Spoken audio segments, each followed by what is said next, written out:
les Français, juste après la prise du pouvoir par les forces de défense et de sécurité, ont suspendu tout de suite l'aide au développement. L'Agence française de développement a tout coupé. Et il y avait des étudiants même qui avaient des bourses et qui étaient prêts à aller pour étudier en France. Ils ont tout fermé. Air France a arrêté ses vols.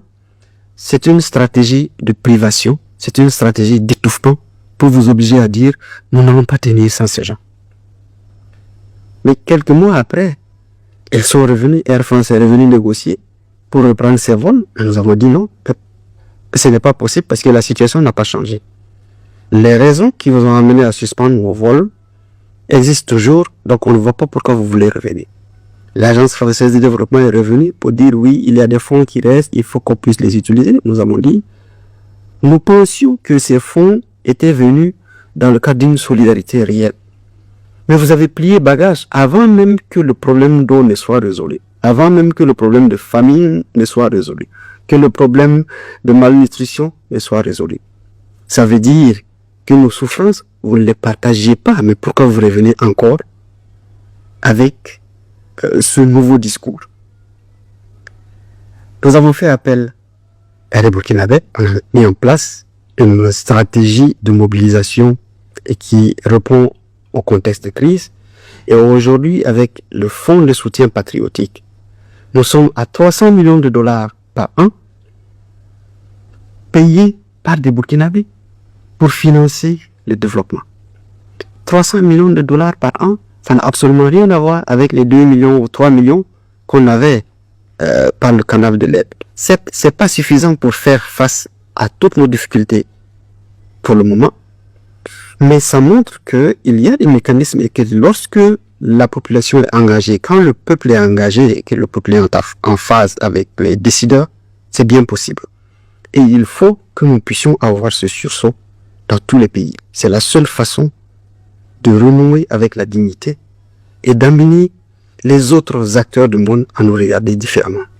Chaque euro, chaque dollar qu'on vous donne pour investir dans un secteur, ce n'est jamais suffisant pour atteindre les objectifs que vous visez, mais ça constitue toujours le maillon d'une chaîne pour vous lier.